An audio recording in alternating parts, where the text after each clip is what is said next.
subject, which I'm sure the steel is our core concern of this conference. So I thought, I put my ideas which are related to the nature-inspired forms. And I always relate that the steel is a very flexible material. And somehow, if you compare it with concrete, it has a lot more elasticity and flexibility to achieve. And I relate that a lot more with the natural forms which we generally observe. And I would like to just simply start with this little thing, which as human beings we keep on learning from the nature. And some of the mind-blowing creation keep on happening, which not only relates with the structure, but the aesthetics of the mechanism. And if you look at this, a simple little flower which unfolds and has its own structure, its own little gentleness, of being there in a very creative form. And I find as architects normally, we keep on learning a lot from, by inspiring, from the nature. And some of these forms are really beautiful. And if you look at the hidden structures which are there in some of these manifestations which happens, in the nature. And we as architects get always inspired by seeing some of these things which, so even if you look at the tree and even the leaf, they both have a very similar structures by which they exist. And anything which exists has its own goals, its own metaphors, to be along, and it's having its own body structures. That may also relate to with our own buildings, what we design. And there are many aspects which we keep on getting attuned, when we look at the nature around, all the time, including our own body. But the steel has something which very much relates, with those flexibility what we see in the natural forms. I would like to present some of these structures which we designed as a part of a large campus as a wellness retreat. See, now when I see this campus, what we designed, has the flexibility in its own forms. You can think of forms which are very fluid, okay? And that nothing but the steel gives us confidence, to think of such forms. And actually relate, that to the architecture. For instance, this is one meditation hall, the Dhyan Vihar, is being created. It is something which nothing but a large span for more than 300 people to congregate together and meditate. And should have the sense of connectivity with oneself. It's kind of circular form created so that people can congregate and connect. And this is how it appears when it gets executed. And what is that? What makes the structure simplified is nothing but a simple frame on which the tensile band is simply hanging. And so as such, you see the steel has given beautiful structural aspects, holding the entire tensile roof being held at the tip of the frame. And in the circle at the base, it is being held together. So in this case, the steel has helped me to hide all the structural members. Neither from the ceiling is seen nor from the roof it is seen. And just a simple tensile roof has added, the value to the space and underneath. So I see the architectural flexibility is always achieved through the steel in a very, and if you look at the plant, it's a very simple circle within which people congregate, with a one stage here. And we have planned in a way such a way that there is a cross ventilation and naturally lit and ventilated entire space. So there is no such any air conditioning required, though people, having a congregation of more than 300 people sitting at the same time. And simple frame on the periphery, which opens like the petals of flower, and where the bud in the center is being held, by this single frame at the top.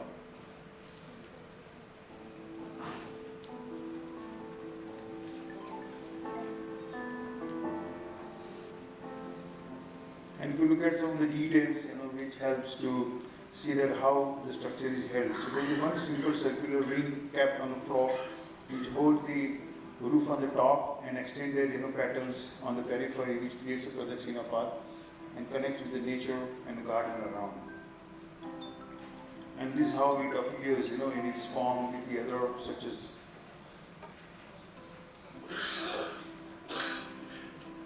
So the structure gets actually lightweight and it has very high tensile strength, which steel provides. And the extensive roof spans you get, with the simple frame of, the steel holding the entire tent structure together. And underneath you get a beautiful, nice, soft, natural light penetrating in the hall. And what you need is just a little footlights, in the around to lead, your passageways.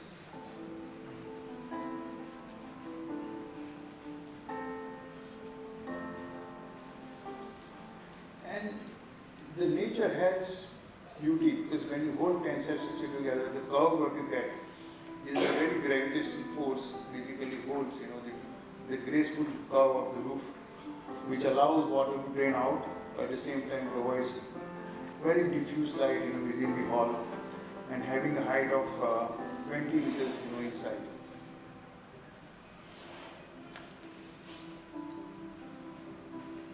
And this is how the Pradakshina path looks, which is kind of cantilevering petals, protruding over the garden.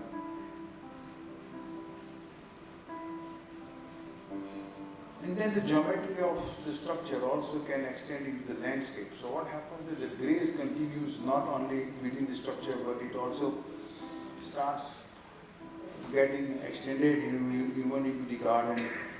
And there's a kind of special grid created to sort of have a very, they have developed a kind of a nakshatra garden by this thing. So there is a kind of zodiac signs, and every little patch is connected with a certain zodiac sign. And then, so the idea is that the aura of a meditation hall percolates all around into the landscape and other structures also.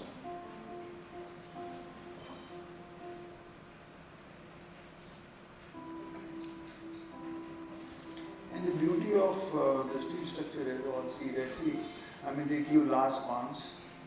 They also take care of seismic good performance. They really help you to hold and stabilize the structure in a very light. And also it gives a versatility in terms of achieving different forms and shapes. So in the same campus, this is another structure which holds the roof together and it gives a sort of a sense of blooming, flower extending into the landscape. And it is basically based on a nicely contoured space so that the whole structure gets cascading down all the way down to the lowest level, and it almost meets a 4-floor cascading slowly down into the garden. And this is how the section appears to be. But the beauty is lying, in the rooftop, where we actually achieved a large span without any columns and a very petal-shaped roof, which helps you to gain a wonderful volume overlooking to the distant water there. And the structure, this is how it's getting ready now and has kind of reefs which are also somehow replicating the beautiful petal formation, not only in the ceiling but also in the floor. Even the skylights are designed to actually replicate, the petals, and they provide you kind of a good natural light within the hall.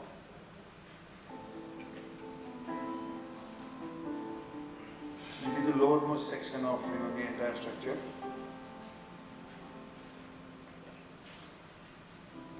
Second thing is that we always see that the structures can also apply in a very sculptural way. And the steel gives you kind of flexibility which is, because it can be pre-engineered, it can be pre-executed in factories and brought it on the side, wherein you don't have much of, then you save a lot of time, but at the same time you have a lot more control on the forms and shapes what you create. So this is one of the structures we created where the facade becomes actually the supporting system for cantilevering terraces and the balconies. And that forms a kind of the volume And this, see, when you have steel in your head, you think of the forms being evaluating or evolution process, so that you start putting out the projections. You can add on. You don't have to just simply stick to the pre-designed structure. If you feel like that you want to add on something or alter something, the steel has a lot of flexibility to add on and put in the extended surfaces or the elements like balconies, which are within the structure and also extending over the facade of the structure.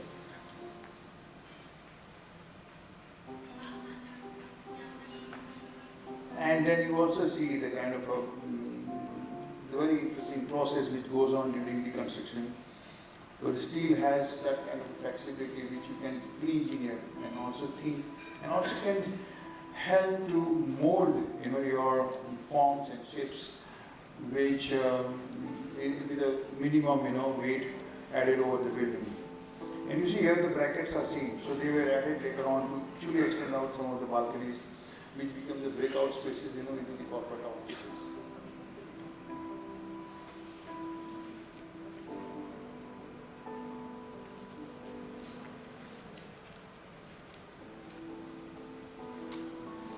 And then, even the form of the building also invites some of these elements of the building, into the interiors. And somehow your seamless experience continues within the building, even with the lobbies, even into the balconies. This is how the extended balcony works. And somehow helps to create a very sculptural space to not only work, but at the same time have a kind of a good breakout zone.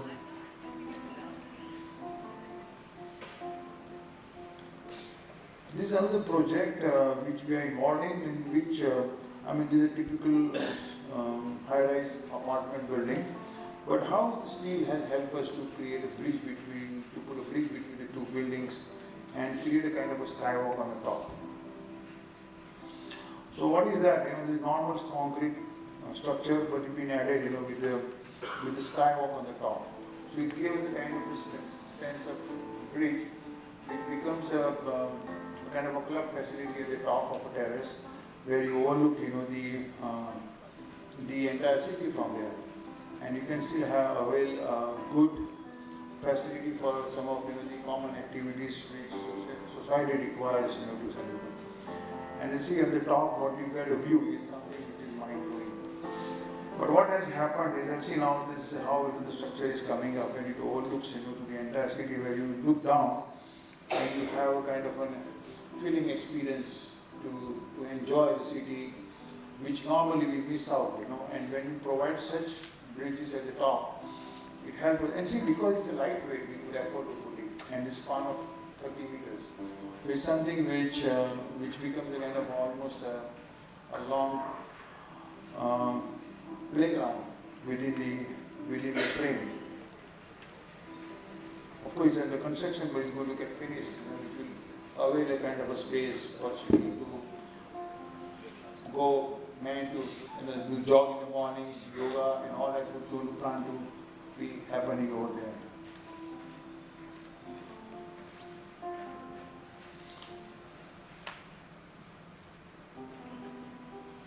And this is one of the other structures which we designed for ourselves as our studio, but the idea here in the steel is again used, but more for the facade. So I see that another property which steel has is, you get them in the sheet form. They are very thin skins. As you all know that sheets, the steel is being molded in a very different ways, like solids, sections, sheets. And this is another way which we thought that we can actually use facade in a very interesting way, where though it looks solid from the outside, but we could also use steel sheets with the corrugation, so that we didn't have to put any additional frame to hold them together, like how you generally see in the large containers. But what we did is that we added some perforations also within the sheet, so that we could allow steam to breathe, and allow light and ventilation to happen from inside out.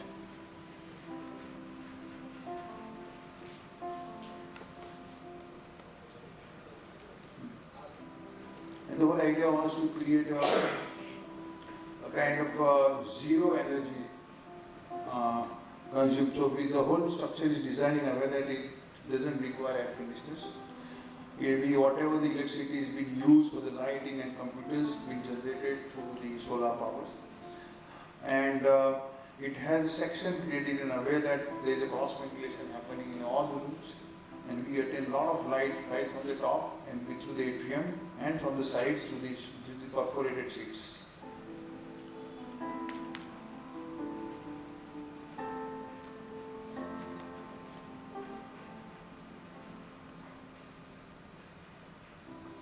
So the whole structure basically breathes through the light and ventilation, and in a very passive way. Of course, we also added inbuilt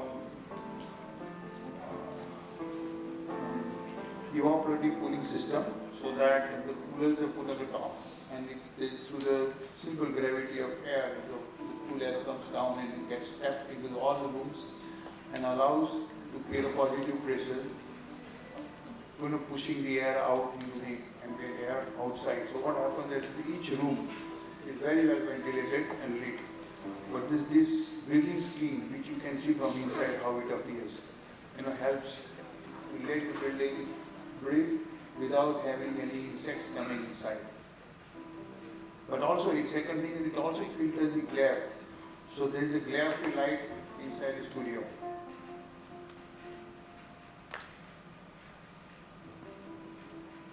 And the whole space as atrium is nothing but a simple, naturally lit and ventilated area for people to circulate and also do all the kind of interactive and collaborative activity.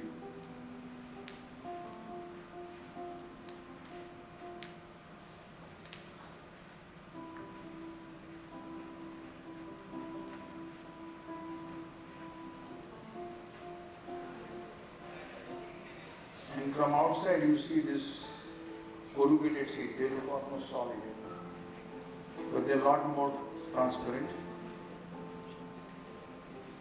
And we just saw the presentation before I gave, with the kind of roofing system. We also use this puff panel on the top to insulate our spaces underneath, and also housing the solar panels on the top.